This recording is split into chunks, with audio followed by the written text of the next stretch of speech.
torácica. Esta circulación va a irrigar a la tráquea, al árbol bronquial, incluidos los bronquiolos terminales y otros tejidos de sostén para el pulmón, perdón, y las capas adventicias de arterias y venas pulmonares. La segunda circulación, la de alto flujo y baja presión, es la que llega del ventrículo derecho y pues va a pasar a, a oxigenarse dentro del pulmón. ¿Te das de la que sigue, por favor?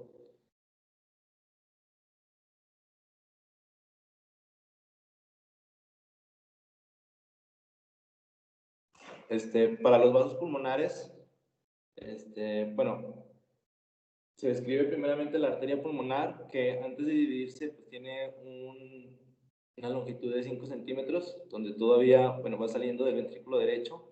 Después llega a su bifurcación, se convierte en arteria pulmonar derecha y arteria pulmonar izquierda, que cada una va a un pulmón correspondiente. Y dice que el grosor de la arteria pulmonar es 1/3 de la aorta. Aquí también nos menciona que los diámetros de las ramas de la arteria pulmonar, al ser más grandes y son vasos pues, más delgados, les proporciona una mayor distensibilidad, lo que permite que estos se acomoden al gasto del volumen sistólico que proporciona el ventrículo derecho. Y las venas pulmonares también se describen como cortas y pues ellas drenan hacia la aurícula izquierda. Aquí en la imagen derecha tenemos una foto del ilio del pulmón derecho, donde podemos ver cuáles son las arterias pulmonares, son las azules, y abajito, bueno, esto está casi afuera del ilio, se describe la arteria bronquial, esa más adelante se las voy a explicar. Y bueno, las venas pulmonares. Le das a la siguiente, por favor. Los vasos bronquiales son parte de la circulación sistémica y son ramas de la aorta torácica. Estas son las que van a vascularizar el tejido de soporte de los pulmones. Y una vez que pasa por este tejido, drena hacia las venas pulmonares. O sea, no llegan, no hay venas bronquiales, como quien dice. Pasan hacia la circulación pulmonar, ya no sistémica, y llegan a la aurícula izquierda. Esto quiere decir que el lado izquierdo del corazón recibe un mayor gasto cardíaco por este pequeño volumen que contienen las arterias bronquiales, que pues como quien dice se brincan toda la circulación sistémica. Por favor, la siguiente. Y los conductos linfáticos o vasos linfáticos, estos se van a encontrar en todos los tejidos de soporte y comienzan desde el espacio tisular conjuntivo que rodea el bronquio terminal y drenan hacia el ilio y pues ya se van hacia sus nódulos propiamente. Estos tienen la función de que previenen el edema pulmonar por por el drene de partículas de sustancias que entran a los alveolos y también al momento de la transfusión entre los capilares pulmonares también recogen proteínas que se logran escapar de los alveolos y pues por eso les menciono que ayudan a prevenir edema, ¿verdad?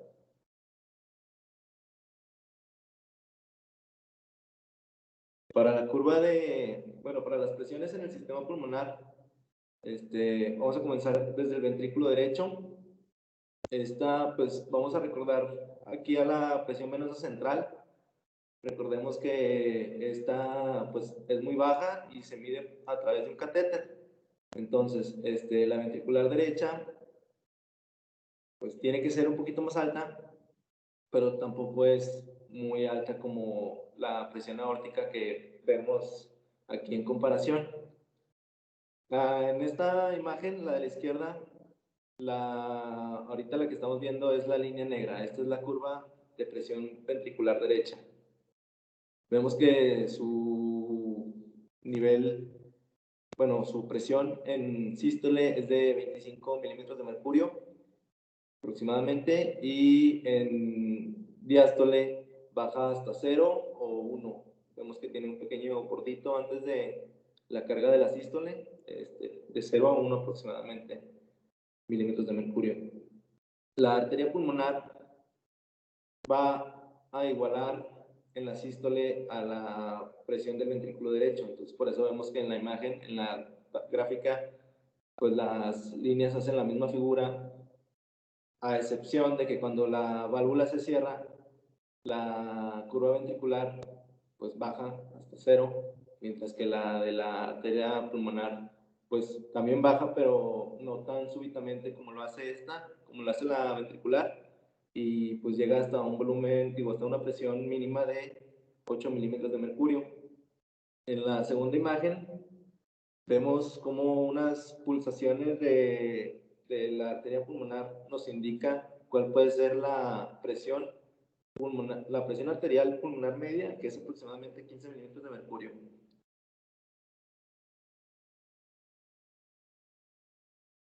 ¿Sí? Bueno, la presión capilar pulmonar, esta se va a estudiar más a fondo cuando veamos el intercambio de líquidos de los capilares pulmonares. Y aquí nada más les voy a comentar que su valor aproximadamente es de 7 milímetros de mercurio.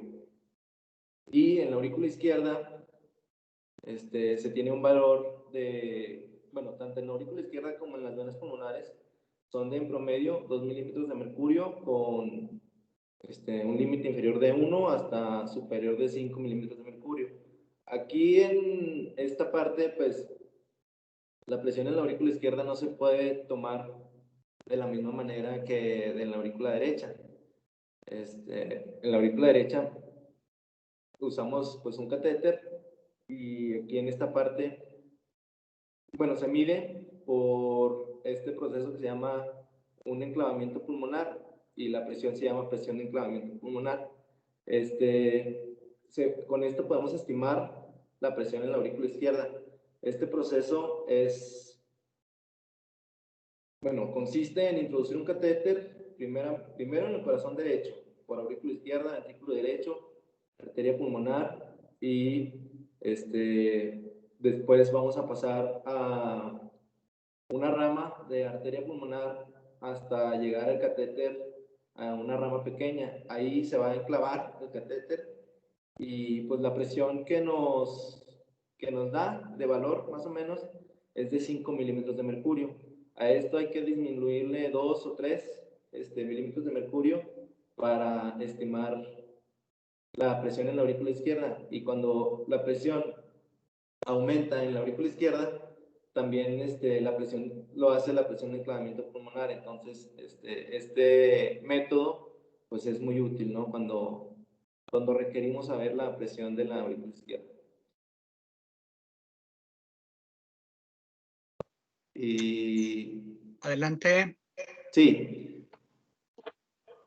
Para el volumen sanguíneo en los pulmones, tenemos que aproximadamente estos almacenan 450 mililitros de sangre, de los cuales 70 están en los capilares y el resto dividido de igual manera entre arterias y venas pulmonares. Al momento de nosotros hacer dice que la cantidad de sangre en los pulmones puede variar, ya sea por razones patológicas o fisiológicas. Entonces, el libro nos da un ejemplo que, por ejemplo, un músico que está tocando trompeta con mucha intensidad va a hacer que disminuya hasta 250 mililitros de sangre de la circulación pulmonar hacia la circulación sistémica, y que también una patología cardíaca, como puede ser una insuficiencia o un aumento de la resistencia de flujo, puede, esto por una estenosis, puede hacer que sangre se estanque en la circulación pulmonar, y pues aumentar las presiones vasculares y también el volumen. ¿Algo más, joven Mendiola? Esto es todo mi parte, doctor. Bien, ¿quién sigue? ¿No tienen señalador? Bueno, yo soy Diego y les voy a hablar acerca del flujo sanguíneo a través de los pulmones y su distribución, el cual esencialmente va a ser igual al gasto cardíaco, o sea que aquellos factores que controlan el gasto cardíaco también lo van a afectar a él. Aquí vamos a ver que los vasos pulmonares van a actuar como tubos distensibles, los cuales se dilatan al aumentar la presión y se estrecharán al disminuirla. Dale. Ahora vamos a tocar un mecanismo importante en la aireación adecuada de la sangre. Para obtener una aireación adecuada de la sangre, es obvio que esta debe distribuirse a donde están los alvéolos más oxigenados. Es por eso que al existir una cantidad disminuida de O2 en los alvéolos, cuando hablamos de una cantidad disminuida de oxígeno, hablamos del menos del 70% del normal, o sea, hace 73 milímetros de mercurio. Y cuando el oxígeno está disminuido, vemos que los vasos se van a constreñir y al constreñirse van a abrir otras opciones para que la sangre se distribuya a zonas más oxigenadas y así tengamos un funcionamiento óptimo. Aquí vamos a resaltar una diferencia importante con los vasos sistémicos, ya que estos hacen todo lo contrario. O sea, estos al ver una baja concentración de oxígeno, estos se dilatan en vez de constreñirse. Vamos a ver un poquito el proceso de por qué se constriñe, aunque todavía no se ha llegado a un veredicto. Vemos varias posibles teorías. Una dice que al existir la hipoxia se va a generar inmediata la liberación de un vasoconstrictor y otros estudios nos demuestran otras cosas.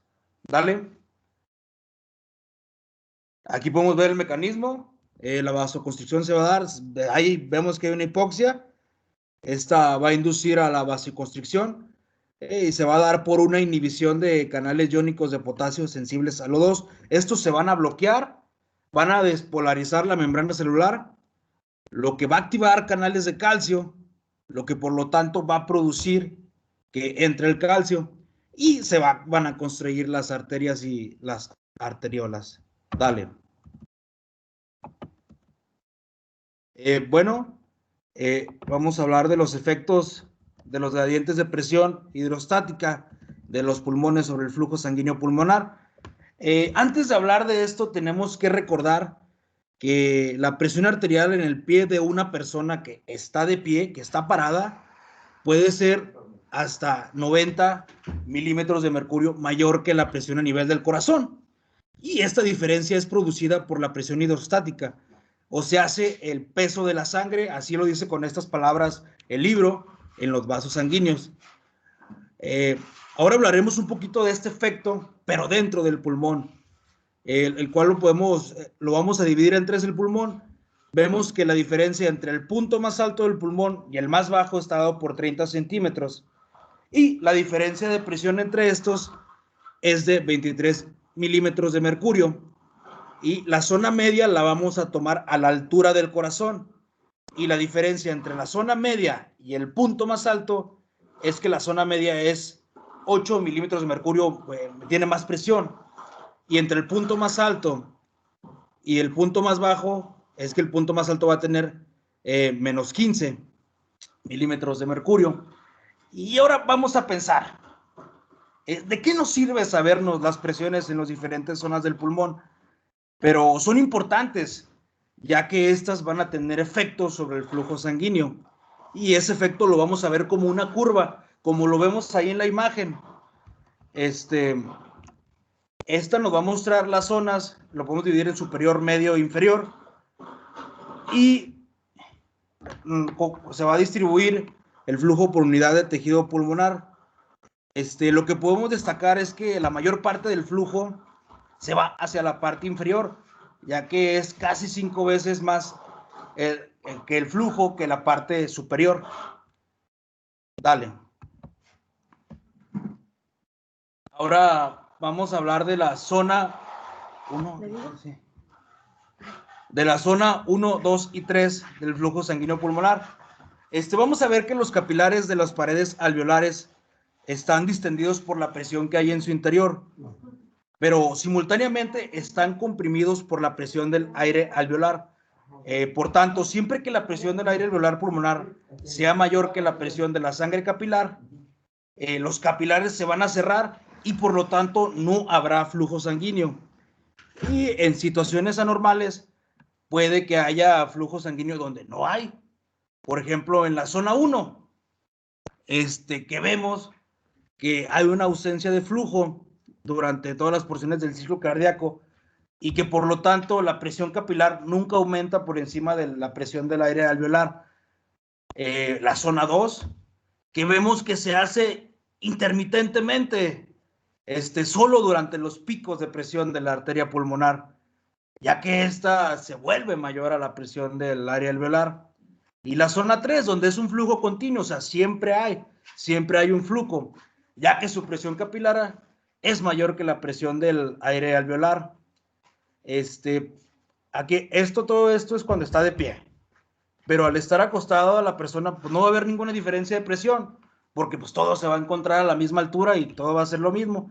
Aquí vamos a ver que el flujo sanguíneo será totalmente de zona 3.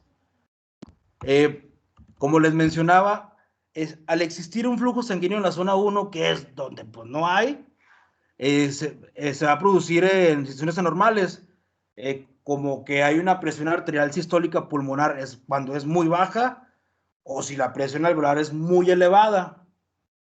Vemos que el ejercicio aumenta el flujo sanguíneo a través de todas las partes del pulmón, ya que aumenta lo suficiente como para convertir los vértices pulmonares desde un patrón de flujo 2, que es de flujo intermitente, a un patrón de flujo 3, o sea, de zona 3.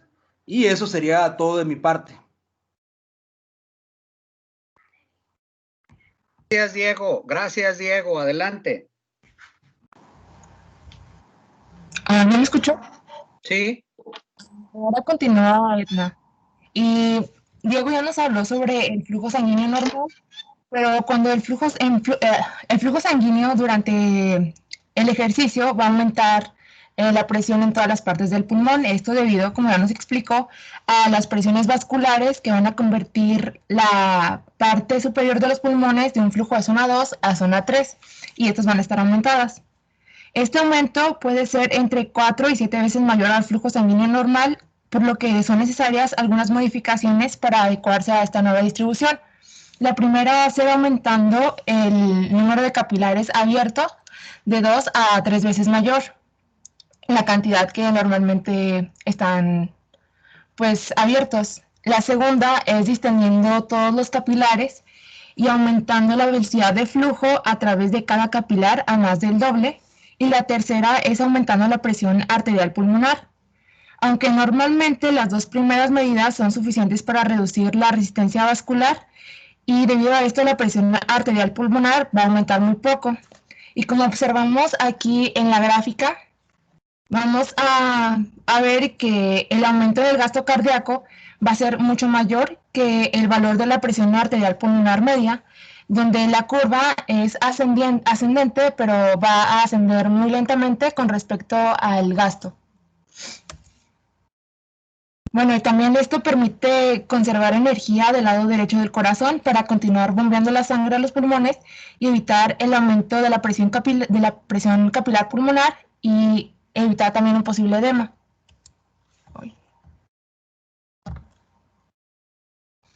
Ahora la presión auricular izquierda va a tener un valor entre el 1 y 5 milímetros de mercurio, y casi nunca se va a elevar por encima de los 6 milímetros de mercurio. Va a tener pocos efectos en la circulación pulmonar debido a la expansión que se va a dar en las vénulas y la abertura de más capilares. Sin embargo, una insuficiencia cardíaca del lado izquierdo va a hacer que la sangre se quede estancada en la aurícula izquierda, y como consecuencia la presión en esta va a aumentar de su valor normal hasta incluso 40 o 50 milímetros de mercurio por arriba. Y la elevación inicial que se va a producir inicialmente de 7 milímetros de mercurio va a tener pocos efectos. Sin embargo, al ir aumentando de esta cantidad de 7 a 8, se va a producir aumentos casi de la misma magnitud, tanto de la presión arterial pulmonar como de la presión capilar, y va a generar un aumento asociado a la carga del lado derecho del corazón. Ya al aumentar por encima de los 30 milímetros de mercurio, es posible que se genere un edema pulmonar. Ahora, entrando a la dinámica capilar pulmonar, debemos señalar que los capilares alveolares a menudo se les considera como una lámina de flujo en conjunto y no como capilares individuales, debido a que estos revisten las paredes alveolares de una manera muy densa, estando casi uno sobre otro. No se han realizado medidas directas sobre la presión capilar. Sin embargo, mediante algunas medidas indirectas, se ha llegado a la conclusión que la presión capilar pulmonar tiene un valor cercano a 7 milímetros de mercurio. Esto también relacionándolo con las presiones de la arteria pulmonar y de la aurícula izquierda. Y también tenemos que con un gasto cardíaco normal, la sangre pasa a través de los capilares pulmonares en 0.8 segundos, el tiempo necesario para que se produzca el intercambio de gases en la sangre. Y al haber un aumento en el gasto cardíaco, el tiempo en el que va a ocurrir este proceso va a ser cada vez menor, y este podría llegar a ser aún menor de los 0.3 segundos que vienen marcados en el libro. Sin embargo, es reducido más bien aumentado por los capilares alveolares que son abiertos.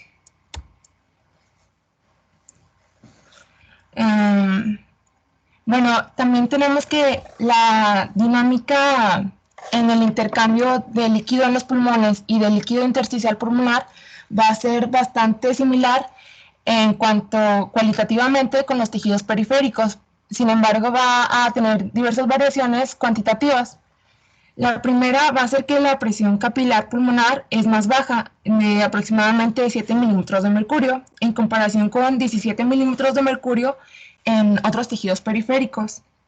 La segunda es que la presión del líquido intersticial del pulmón es un poco más negativa que el tejido subcutáneo periférico y va a tener un valor de menos 8 a menos 5 milímetros de mercurio, según el método para medirlo.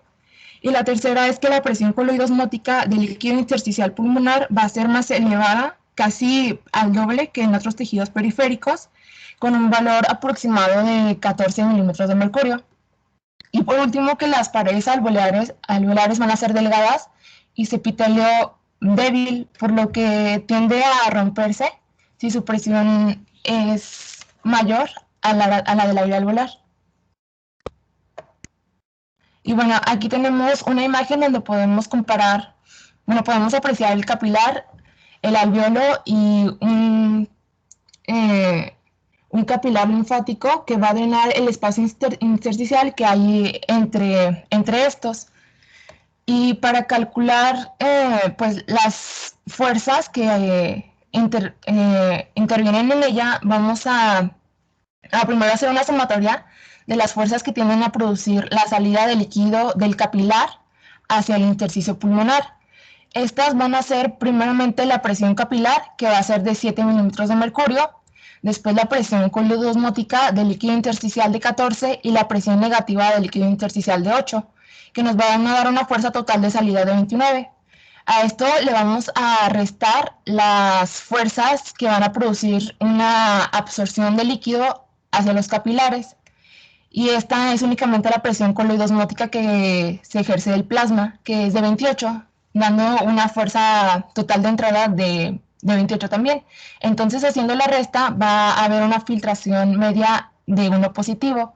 Lo que quiere decir que esta salida es favorable. Entonces, del capilar van a salir pues las presiones hacia el espacio intersticial para de aquí ser reabsorbidas por el capilar linfático y transmitidas a la circulación a través del sistema linfático pulmonar.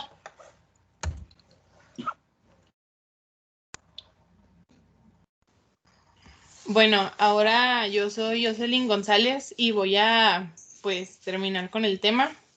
Vamos a seguir con la presión intersticial pulmonar negativa y el mecanismo para mantener secos los alvéolos. Como ya sabemos, pues los capilares pulmonares y el sistema linfático pulmonar pues tienen una ligera presión negativa en los espacios intersticiales, que pues siempre que aparezca líquido pues en exceso en los alvéolos, pues va a ser aspirado mecánicamente hacia el intersticio pulmonar a través de pues pequeñas aberturas en las células epiteliales alveolares, de que después va a ser transportado por los linfáticos pulmonares.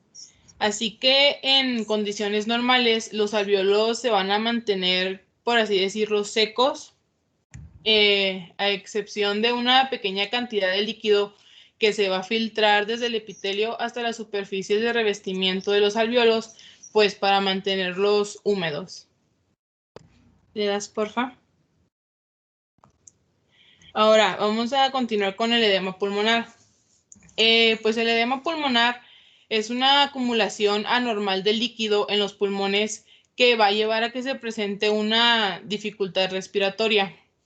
Este edema pues se va a producir de la misma manera en la que se producen en diferentes partes del cuerpo, gracias a factores pues que aumentan la filtración del líquido fuera de los capilares pulmonares o factores que impidan la función linfática pulmonar y que provoca pues un aumento de la presión del líquido intersticial pulmonar desde el intervalo negativo hasta el positivo, que pues va a dar lugar al llenado rápido de los espacios intersticiales pulmonares y de los alvéolos pues en grandes cantidades de líquido libre.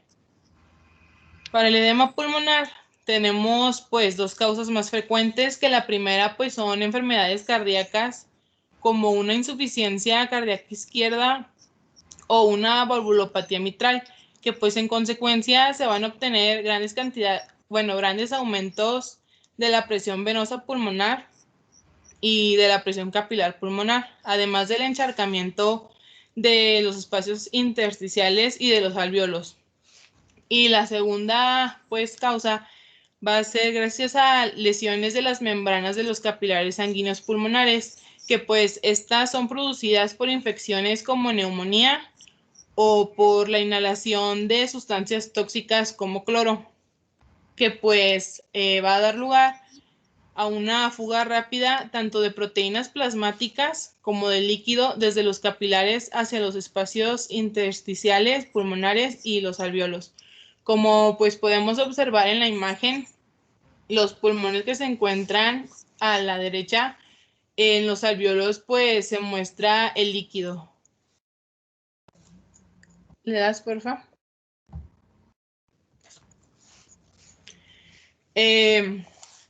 Pues para esto tenemos un factor de seguridad que pues se han hecho experimentos en animales en los que se ha demostrado que la presión capilar pulmonar normalmente pues debe de aumentar hasta un valor al menos igual a la presión coloidosmótica del plasma en el interior de los capilares antes de que se produzca un edema pulmonar significativo. En la gráfica pues se muestra cómo diferentes niveles de presión auricular izquierda aumentan la velocidad de formación de edema pulmonar en perros. Como ya dije, pues esta fue pues un experimento realizado en animales, específicamente en perros, que pues nos muestra que entre mayor sea la presión, la velocidad de igual manera pues va a aumentar. También pues se debe de saber que siempre que la presión auricular izquierda aumente valores elevados, la presión capilar pulmonar va a aumentar de 1 a 2 milímetros de mercurio mayor que la presión auricular izquierda. Por lo que En estos experimentos, cuando la presión auricular izquierda se elevaba por encima de 23 milímetros de mercurio y la capilar, por ende, se elevaba de 25 a 25 milímetros de mercurio, pues se comenzaba a formar el edema, ya que el líquido comenzaba a acumularse en los pulmones. Por lo que decimos que en el ser humano, donde la presión coloidosmótica plasmática normal es de 28 milímetros de mercurio, pues se puede decir que la presión capilar pulmonar debe de aumentar desde el nivel normal de 7 milímetros de mercurio hasta más de 28 milímetros de mercurio, pues para poder producir un edema pulmonar, lo que nos da un factor de seguridad agudo contra el edema pulmonar de 21 milímetros de mercurio. ¿Le das, porfa? Ahora, pues también tenemos un factor de seguridad en los trastornos crónicos. Cuando la presión capilar pulmonar permanece elevada de manera crónica, y crónica, pues, para decir que es crónica, tienen que pasar por lo menos 2 semanas en que esta se encuentre elevada, pues aquí los pulmones se hacen más resistentes al edema pulmonar, ya que, pues, los vasos linfáticos se expanden y hace que aumenten su capacidad para retirar líquidos de, pues, los espacios intersticiales, por lo que en pacientes con estenosis mitral crónica, la presión capilar pulmonar puede llegar hasta 40 a 45 milímetros de mercurio sin producir un edema pulmonar mortal. En cuanto al tiempo de muerte en personas con edema pulmonar agudo, pues cuando la presión capilar pulmonar aumenta, aunque sea pues ligeramente por encima del nivel de factor de seguridad, pues se puede producir un edema pulmonar mortal en un plazo de 20 a 30 minutos en caso de que esta presión pues aumente de 25 a 30 milímetros de mercurio por encima del nivel de seguridad. Así pues, en pacientes con insuficiencia cardíaca izquierda aguda, en donde tenemos presiones capilares pulmonares de hasta 50 milímetros de mercurio, pues aquí se produce la muerte en menos de 30 minutos por un edema agudo de pulmón. Y el médico debe actuar, pero súper rápido. Sí, porque pues el tiempo, en cuanto más sea, en que sea mayor la presión, pues el tiempo igual va a ser más rápido. Estamos en el área de urgencias y espero que ustedes puedan acudir en algún día varias horas ahí, y se van a dar cuenta de la rapidez con la que el paciente muere cuando hace edema agudo pulmonar. Agudo, ¿eh? ¿Jocelyn terminó? No, todavía no. ¿Qué hay? ¿Qué falta? El líquido en la cavidad pleural. Pues mire, eso se puede resumir diciendo, si los factores que mantienen las presiones superan el 1 a favor de la salida, va a haber líquido que se acumula en la pleura, y por otras patologías pulmonares, pleurales, el líquido puede ser mucho mayor y el líquido en pleura no va a poder ser drenado por los linfáticos y ese derrame pleural va a dar problema. No mortal, pero sí que obliga a retirar el líquido porque el pulmón no se va a poder distender. ¿Está de acuerdo? Sí. Bien, creo que eso resume. ¿Está de acuerdo? Sí, sí. Bien, déjeme decirle, si me permite retirarla para que yo pueda compartir, retirar su participación para que yo pueda compartir. Estoy apagando mi celular que se encendió por una llamada inútil. Lo estoy apagando.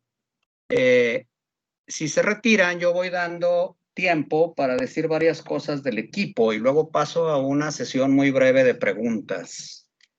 Es un buen equipo. Los tres últimos son muy buenos. No puedo decir lo mismo de Jesús Mendiola. Jesús Mendiola tiene problema, es lento. El segundo que expuso Diego tiene una excelente voz. ¿sí? Y tiene mucha claridad. Edna y Jocelyn, con mucho razonamiento, ¿sí? Los felicito. Pero a Jesús le digo que tiene que mejorar, mucho, y pronto, ¿eh? Además, por momentos no se le entiende. También tiene un problema de dicción, aunque leve. Le conté el número de palabras innecesarias. Este. Pronunció 13 veces este. Bueno, espero que les sirva. Voy a empezar a compartir. Jocelyn, por favor, no apague su micrófono para que me vaya guiando. Si yo voy bien en el compartir, por favor, manténgalo encendido para que yo me vaya guiando. Me dice si ve aquí escritorio. Bueno, es que no sé si yo estoy teniendo problemas, pero veo su pantalla negra. De acuerdo. Yo voy a entrar a escritorio ahorita. Voy a empezar a compartir mi archivo desde mis documentos, ¿sí? Estoy abriendo. Ahorita me dice si me ve. Porque ayer lo que ocurrió fue que se congeló, ¿eh? Dígame. Pues yo no lo veo.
Está intentando el doctor entrar otra vez, ¿eh?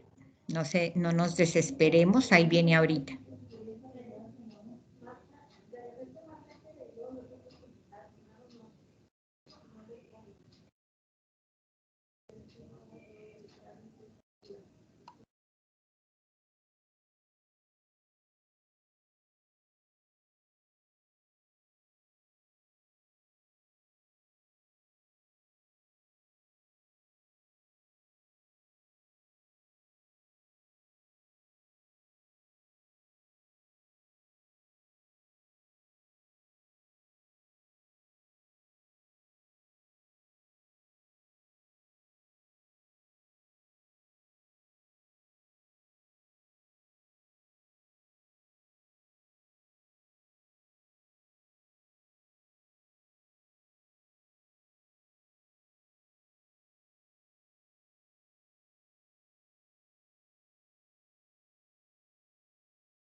Está intentando el doctor entrar otra vez, nada más que yo creo que su internet está fallando. Vamos a darle chance. Está bien, doctora, no se preocupe. Ok.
¿Ahí me escuchan?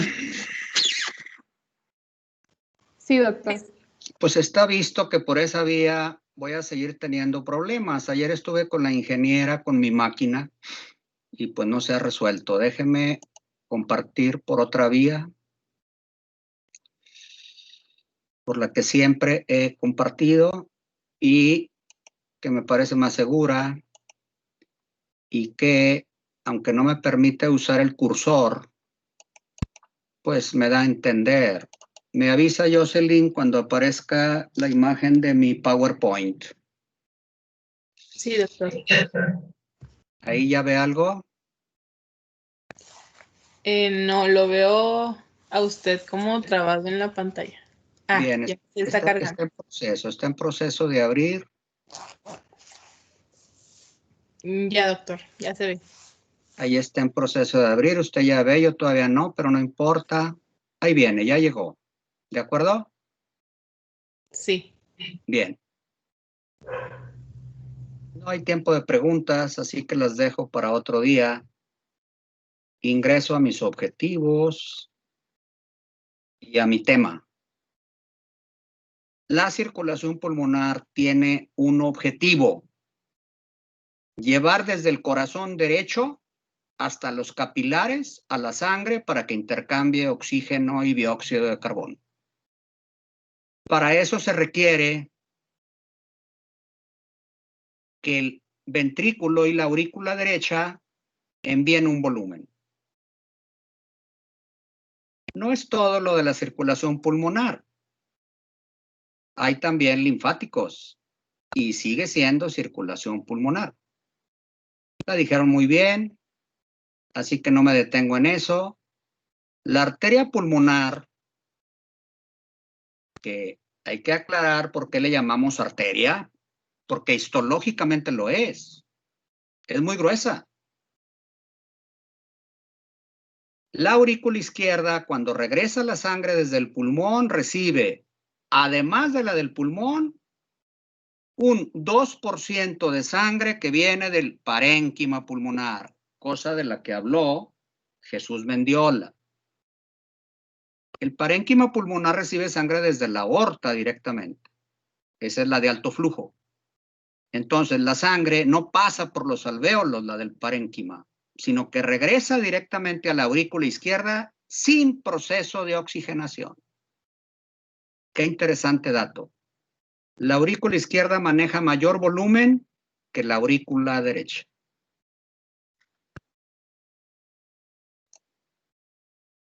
Las curvas de presión son muy características. No me detengo en la de la aorta de arriba, pero sí la de abajo. Vean la curva ventricular derecha de negro, que llega hasta 25, la sistólica, con una diastólica de casi 0. Ventrículo derecho estoy, casi 0. Y no tiene media. Pero la arteria pulmonar, ahí me estás viendo, ¿verdad, Susana?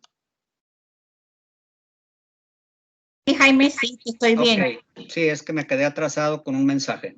Ya, Ah, retiro mi celular.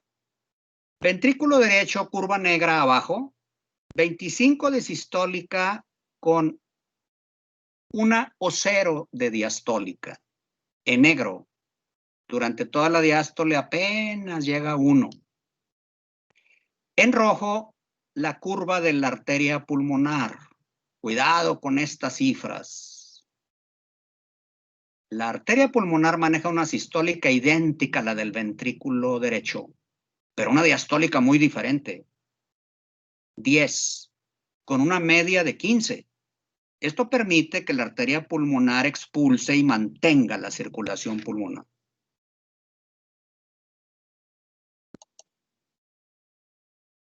Conforme avance esa sangre y llega al capilar pulmonar, pues va cambiando la curva. ¿Por qué? Se reduce y llega a 7. Ese 7 es la curva del capilar pulmonar, curva de presión hidrostática.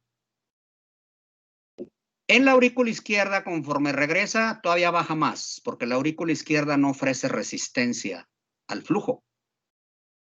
Entonces llega a bajar de 7, puede llegar a 2 o a 3. Estos datos hay que grabarlos, hay que saberlos, son cifras necesariamente que se deben aprender, que se deben memorizar.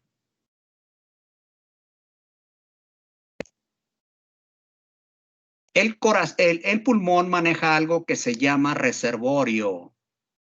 El pulmón como tal, en tantos vasos sanguíneos, trae 450 de sangre circulando y a eso le llamamos reservorio.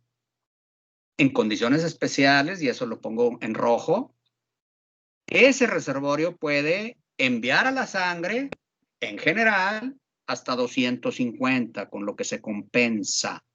Ocurre algo similar al vaso con Z, que se considera un reservorio.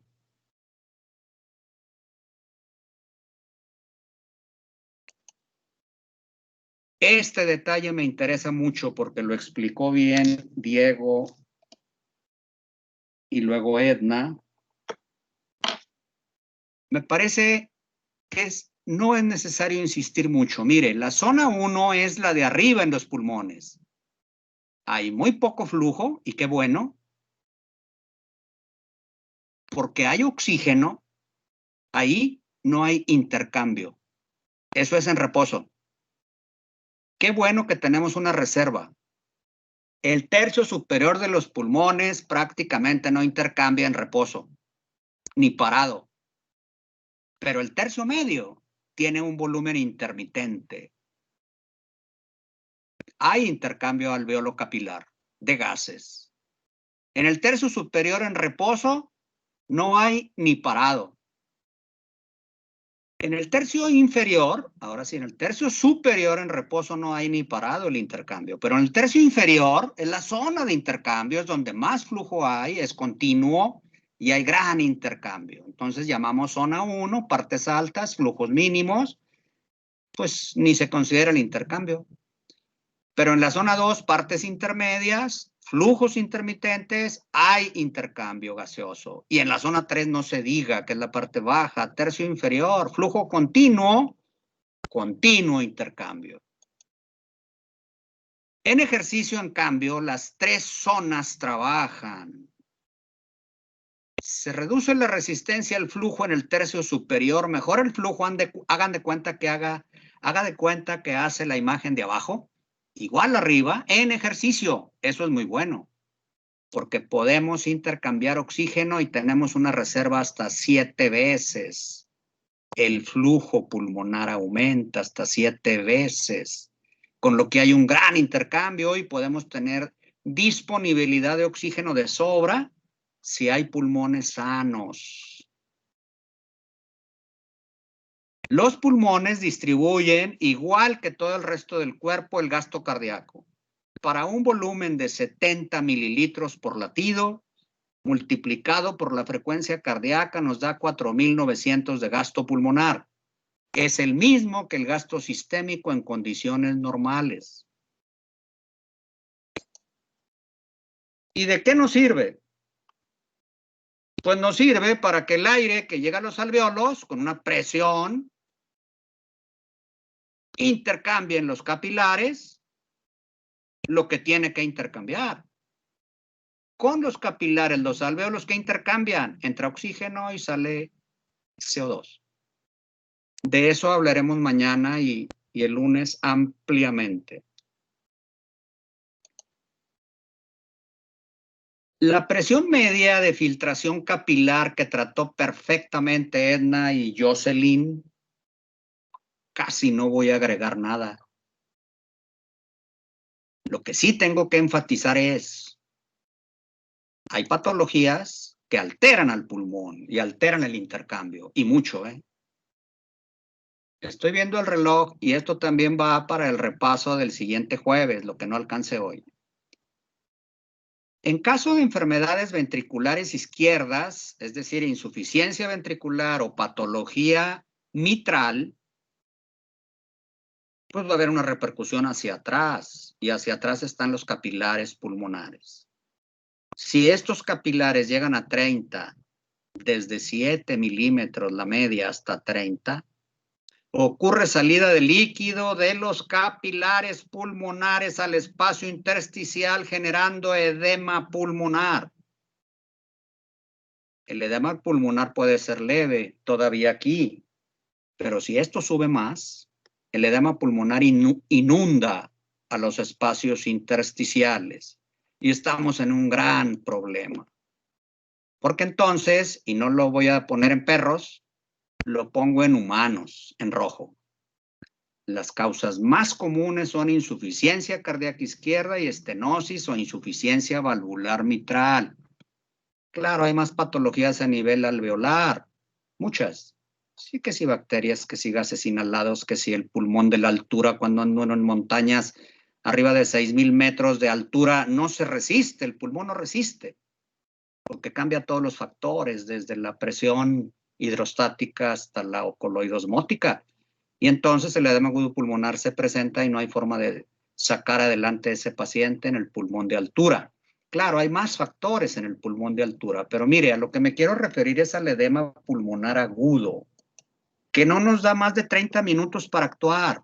El paciente llega ahogándose al área de urgencias. Entonces, ¿qué hacer con él? Pues hay que actuar rápido. Ponerlo en posición de casi sentado, claro, oxígeno máximo a la nariz y grandes cantidades de diurético en la vena. Para esto hay que tener una vena grande y el diurético va a hacer que el paciente orine litros en 1 hora. Claro, usamos 4, 6, 8 veces más la dosis de diuréticos de muy alta acción como el furosemida, y sacamos al paciente adelante haciéndolo orinar. Obviamente, si el paciente tiene insuficiencia cardíaca, pues hay que darle digitálicos, ya lo verán ustedes en su momento. Y bueno, A veces, cuando el paciente no reacciona, hay que intubarlo. Si tarda un poquito más en orinar, hay que intubarlo. Y bueno, todo esto lo ven en urgencias. Ustedes van a llevar una materia en el área de urgencias. A veces hay líquido pleural, lo dije.